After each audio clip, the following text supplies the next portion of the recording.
జాను జాను ఓ జాను జాను జాను నీకోసం వస్తున్నా. ఏయ్ దా దా దా దా, త్వరగా రా. ఇవాళ నీకోసం ఇడ్లీ చేసా, చట్నీ చేసా, ఎన్ని చేసాం తెలుసా నీకోసం కదా. ఏంటి బేబీ కొత్తగా? కొత్తగా ఏముంది, సండే కదా ఇవాళ, అందుకే. ఇగో చట్నీ వేసుకో కొంచెం. సో ఇప్పుడు నీకు కూడా ఇదిగో.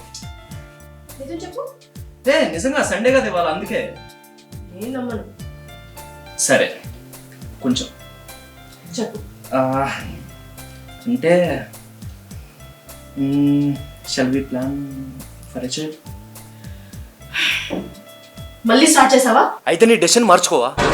నీకు ఇటువంటి ఉద్దేశం ఉన్నప్పుడు పెళ్లి చూపులప్పుడే చెప్పాల్సింది. ఇష్టమైతే చేసుకునేవాడిని, లేకపోతే లేదు. ఇప్పుడు చెప్తే ఏంటి నీ ఉద్దేశం? నాది సదుద్దేశమే. నా నా ప్లాన్స్ నాకు ఉంటాయి. నా కెరియర్ నాకు ముఖ్యం. అటువంటిప్పుడు పెళ్ళి ఎందుకు చేసుకున్నావు? కెరీర్ మీద ఫోకస్ చేయాల్సింది కదా. అనుకున్నాను. మా డాడీ ఫోర్స్ చేసినందువల్ల తలంచాను. సరే మీ నాన్నే అడుగుతా, మీ నాన్నకే ఫోన్ చేస్తా. మా డాడీకి ఎందుకు ఫోన్ ఇప్పుడు?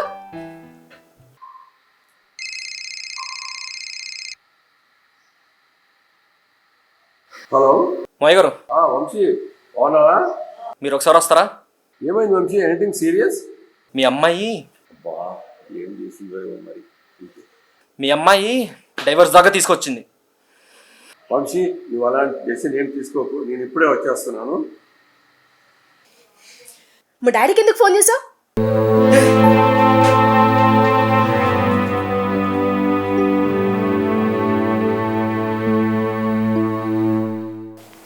ఏమైంది తల్లి, ఏమైంది చెప్పమ్మా. ఏముంది డాడీ, ఇప్పుడు ఉండే గోలే.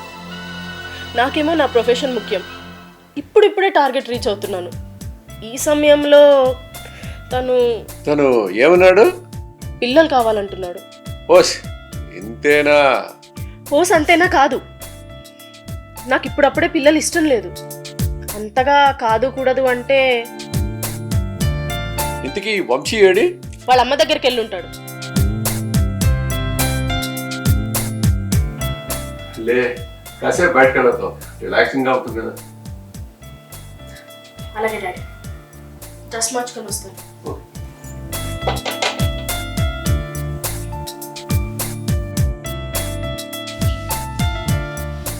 పదండి నాన్న వెళ్దాం.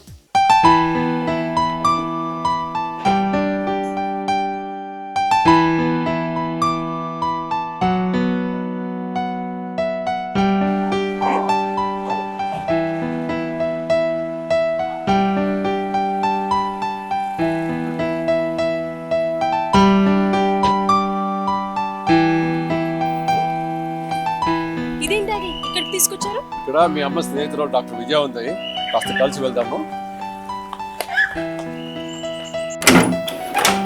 నమస్కారం రావు గారు, రండి. నమస్కారం అమ్మా. బాగున్నామా విజయ? బాగున్నారండి. మన జనని అవునమ్మా, పెద్దదైపోయింది. So nice. చెప్పండి రావు గారు, ఏమిటి ఇలా వచ్చారు?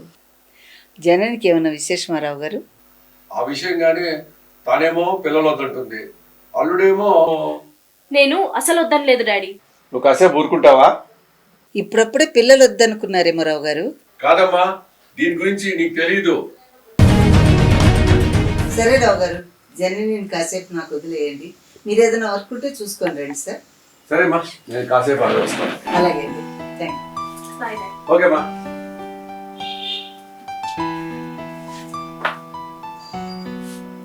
నిన్ను చూస్తుంటే అచ్చం మీ అమ్మని చూస్తున్నట్టుంది జనని ఇప్పుడు. ఇప్పుడు చెప్పమ్మా, నీ ప్రాబ్లం ఏంటి? మేమిద్దరం ఐటీ ప్రొఫెషనల్స్. నా కెరియర్ ఇప్పుడు టర్నింగ్ పాయింట్లో ఉంది. నాకేమో కెరియర్ మీద ఫోకస్ చేయాలని ఉంది. అతనేమో పిల్లల్ని ప్లాన్ చేద్దాం అంటున్నాడు. నేను ఇప్పుడు పిల్లల్ని కంటే నా కెరియర్ అంతా కొలాప్స్ అవుతుంది. అందుకని నేనేమో సరోగసికి వెళ్దాం అన్నాను. అతను దానికి డివోర్స్ దాకా తీసుకెళ్ళాడు. సరోగసియా? అవును, నీకేమన్నా గైనిక్ ప్రాబ్లమ్స్ కానీ ఇతర అనారోగ్య సమస్యలు కానీ ఉన్నాయా అమ్మా? అవేమీ లేవండి. సరే జన్ని, ఇంటికి వెళ్ళి మాట్లాడుకుందాం. మరి డాడీకి ఫోన్ చేసి చెప్దాం ఇంటికి రమ్మని.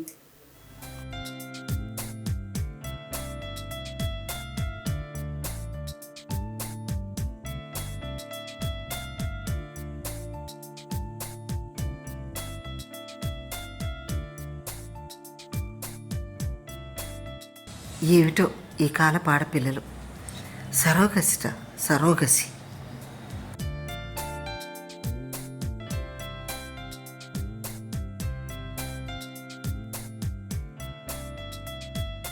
చూడు జన్ని, నీకా ఎటువంటి అనారోగ్య సమస్యలు లేవు.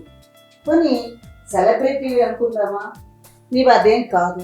గ్లామర్ దెబ్బతింటుంది అనుకోవటానికి ఎంతోమంది ఆడవాళ్ళు ఉద్యోగాలు చేస్తూ పిల్లల్ని గంటలేదా?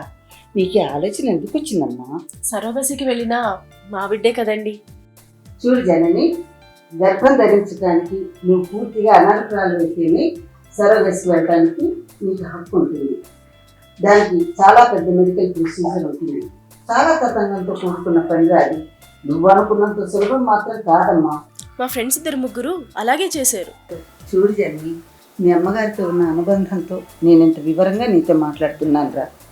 నువ్వు నేను చెప్పిందంతా విన్న తర్వాత నిర్ణయం తీసుకో. చెప్పండి. జనని, ఆడపిల్లల్లో సంపాదన ఆత్మవిశ్వాసాన్ని కలిగించాలి. దురహంకారానికి దారితీయకూడదు తల్లి. నువ్వేమనుకుంటున్నావు? నీ సంపాదనతో అమ్మతనాన్ని కొనుక్కోవాలనుకుంటున్నావు. నీ మాతృత్వాన్ని చేజేతులారా కాలదన్నుకుంటున్నావు. ప్లీజ్ జనని, మాతృత్వంలో ఉన్న ఆనందం ఏమిటో తెలుసా? ఒక బిడ్డ కడుపును పడగానే పేగుబంధం పెరవేసుకుపోతుందమ్మా. బిడ్డ కడుపులో కదులుతూ ఉంటే చెప్పలేని ఆనందం కలుగుతుందిరా. బిడ్డ పెరుగుతూ ఉంటే వీడు నావాడు, నా సొంతం అనే ఫీలింగ్ చాలా గర్వంగా అనిపిస్తుందమ్మా ఆడపిల్లకి. అదే ఒక సరోగేట్ కని ఆ బిడ్డ నీ చేతికి వస్తే నీకు ఈ ఫీలింగ్స్ అన్నీ ఉంటాయా? నా సొంతం అనే ఫీలింగ్ ఉంటుందా? చెప్పు నాన్న. చూడు, అన్నిటికంటే ఒక ముఖ్యమైన విషయం చెప్తా జనని. రేపొద్దున ఈ పుట్టిన బిడ్డకి తన సరోగేట్ చైల్డ్ అని తెలిస్తే, నువ్వు కన్న తల్లివి కాదని తెలిస్తే నిన్ను మనస్ఫూర్తిగా ప్రేమించగలడా? దానికంటే మరో ముఖ్యమైన విషయం, రేపు నువ్వు పెద్దదాన్ని అవుతావు. ఇతరుల మీద ఆధారపడే అవసరం వస్తుంది. అప్పుడు వాడేమంటాడు? 9 నెలలు నన్ను నీ కడుపులో మొయ్యలేక ఒకళ్ళ అద్దె గర్భాన్ని వాడుకున్నావి, ఇప్పుడు నీ బాధ్యత నేను ఎందుకు తీసుకోవాలమ్మా? నీ భారాన్ని నేను ఎందుకు మొయ్యాలమ్మా అని అడిగితే ఏం సమాధానం చెప్తావు జనని? మాతృదేవోభవ అంటూ స్త్రీని ఉన్నతంగా గౌరవించి పూజించే సంస్కృతి అమ్మా మనది. అటువంటిది ఆ మాతృత్వాన్ని కాదనుకుంటావా నువ్వు? అంతేకాదురా, నీకు మీ అమ్మగారు కావాలని జనని అని అపురూపంగా పేరు పెట్టుకున్నారు. ఆ పేరుని సార్థకం చేసుకోవా? చెప్పు. నీ కడుపును పుట్టిన బిడ్డని గుండెలకు హత్తుకొని మురిపంగా చూస్తూ పాలు పడుతూ ఉంటే అది ఎంత బాగుంటుంది ఒక్కసారి ఊహించుకోనన్నా. అటువంటి తల్లి పొజిషన్ని నువ్వు కాదంటున్నావు అమ్మా. అందుకే నాకు బాధగా ఉంది. నీ మంచిగా చెప్తున్నాను తల్లి, బాగా ఆలోచించుకో. మీ అమ్మగారు లేరని నేను ఇంత పర్సనల్ ఇంట్రెస్ట్ తీసుకొని నీకు చెప్తున్నాను రా. నీ ఇష్టం, మంచి నిర్ణయం తీసుకో. మీరు ఇంకేం చెప్పొద్దు. నా బిడ్డ నేనే కంటాను, నేనే తల్లినవుతాను.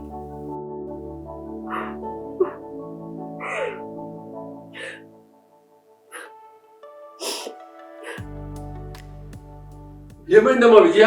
జాను, ఏమైంది జాను? ఇతరమ్మా మా అల్లుడు వంశీ, ఇతని కోసం కూడా వెళ్ళాను. అవునా? ఓకే, ఏం లేదు, కంగారు ఏం లేదు. తను తల్లి కావటానికి ఒప్పుకుంది. కంగ్రాచులేషన్. అవునా? థ్యాంక్ యూ జాన్ని, thank you so much, love you so much. Yes.